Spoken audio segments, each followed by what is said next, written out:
Hello అందరికీ welcome back to my channel. నేను మీ పూర్ణిమ సూర్య. అందరూ బాగున్నారా? మీరందరూ బాగుండాలని మనస్ఫూర్తిగా కోరుకుంటూ, మేమైతే నాగుల చవితి రోజున ఏం చేసాము అని చెప్పడానికి వీడియో అయితే పోస్ట్ చేస్తానండి సరదాగా. మీరు కూడా పుట్టలో పాలు పోసుకున్నారా? ఎంతమంది మీకు పుట్ట దగ్గరికి వెళ్ళి పూజ చేసి పాలు పోసుకోవడం ఆనవాయితీ ఉంది? లెట్ మీ నో, కమెంట్ చేయండి. అండ్ ఇంకా నా వీడియో చూస్తూ సబ్స్క్రైబ్ చేసుకోకపోతే జస్ట్ సబ్స్క్రైబ్ చేయండి. అండ్ మరిన్ని అప్డేట్స్ కోసం అలాగే చూస్తూ ఉండండి. మీకు ఒక గుడ్ న్యూస్ చెప్పడానికి నేను ముందుకు వచ్చానండి. ఆ గుడ్ న్యూస్ ఏంటి అంటే, నేనైతే రీసెంట్గా ఈవెంట్స్ స్టార్ట్ చేశాను, ఎస్పీ వేడుక ఈవెంట్స్ అని. ఈవెంట్స్ రెస్పాన్స్ అయితే చాలా బాగుందండి. ఎందుకంటే ముందుగా అవకాశం ఇవ్వడం అనేది చాలా గొప్ప విషయం. అలాంటి అవకాశం నాకు ఇచ్చి నా సర్వీస్ తీసుకుని అది చాలా బాగుంది, బాగా జరిగింది అని నేను వాళ్ళ మాటల్లో వింటుంటే నాకు చాలా హ్యాపీగా అనిపించింది. సో ఇవాళ మీ అందరికీ కూడా, అంటే యూట్యూబ్ చూసే వాళ్ళు ఎవరికి కూడా తెలీదు, ఇప్పటిదాకా నేను పోస్ట్ చేయలేదు. సో ఇప్పుడు అయితే చెప్తున్నాను. ఎవరైనా ఇంకా తెలియని వాళ్ళు ఉంటే కనుక, నేను ఈవెంట్ స్టార్ట్ చేశాను. ఎస్పీ వేడుక ఈవెంట్స్ ఆర్జేవై అని ఇన్స్టా పేజ్ క్రియేట్ చేశానండి. నేను చేసిన ప్రాజెక్ట్స్ అన్నీ కూడా అక్కడ ఉన్నాయి. మీరు ఒక లుక్ వేయండి అండ్ ఫాలో కొట్టేయండి. అండ్ ఇవాళకి వచ్చేస్తే, ఇలా పుట్ట దగ్గరికి వచ్చి పూజ చేసుకోవడం, ఆ రోజు ఏంటంటే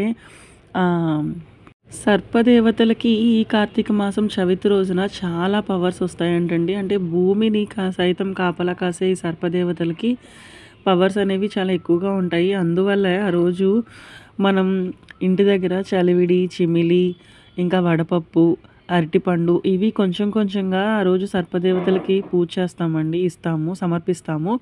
అలా సమర్పించి వాటికి పాలు పోసి, ఆ తర్వాత నూకలు జల్లి, నూకలు మీరు తీసుకుని మూకలు మాకు ఇవ్వండి స్వామి అని నాగేంద్ర బాబుని వేడుకుంటే, ఆయన మన ఇంటిల్లపాదిని రక్షిస్తూ, ఎవరికైతే నాగదోషాలు అటువంటివి ఏమైనా ఉంటే, లేకపోతే ఎవరికైనా ఆరోగ్యం బాగోకపోతే, అవన్నీ కూడా మనం ఈ పూజ చేయడం వల్ల చాలా పాజిటివ్ వైబ్స్ అనేవి ఇంట్లో ఉంటాయని చాలా ప్రగాఢ విశ్వాసం అండి.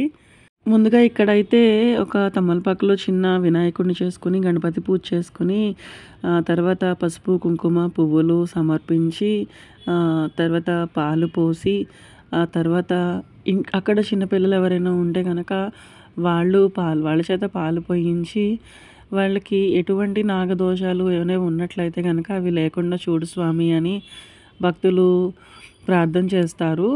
అలాగే ఇంకా ఇక్కడ పూజ చేసిన తర్వాత పుట్టమన్ను ఏదైతే ఉందో అది తీసి పిల్లల చెవులకి పెడతారండి. అంటే ఎటువంటి విధమైన చెవి, ముక్కు, గొంతు లాంటి ప్రాబ్లమ్స్ ఏమీ రాకుండా ఉండాలి అని. అదేవిధంగా ఆడవాళ్ళైతే గర్భస్థ ప్రాబ్లమ్స్ ఏమైతే ఉన్నాయో, అంటే గర్భస్థ సమస్యలు ఏవైతే ఉన్నాయో అవి రాకుండా బొడ్డు చుట్టూరు కూడా పుట్టమన్నును రాసుకోవడం అయితే జరుగుతుంది, కడుపు చల్లగా ఉండాలని. ఆ రోజు ఇంకోటి ఏంటంటేనండి, చాక్తో తరిగినవి ఏదైతే కత్తిపీటతో కానీ చాక్తో కానీ తరిగిన ఐటెం తినరనమాట. అంటే కోసిన కూరలు తినకూడదు అనేది ఒక విశ్వాసం ఉంటుంది కొన్ని ఇళ్లల్లో. సేమ్ మా ఇంట్లో కూడా అంతేనండి. అందుకే ఏం చేస్తారు అంటే, బంగాళదుంపలు ఉడకపెట్టి పైన తొక్క తీసి ఇలా చేత్తో మ్యాష్ చేసుకోవడం, లేకపోతే వంకాయలు కాల్చి వంకాయ పచ్చిపులుసు చేసుకోవడం. అండ్ రైస్ కూడా తినము మేమైతే.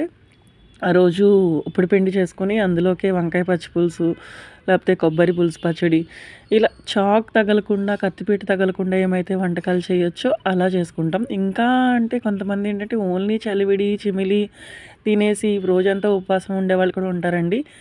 అంటే సుబ్రహ్మణ్యేశ్వర స్వామిని చాలా నిష్టగా పాటించి, అంటే సంతానం కోసం కొంతమంది చేసేవాళ్ళు, లేదంటే చవితి ఉపవాసం ఉండేవాళ్ళు అలా ఉంటారండి.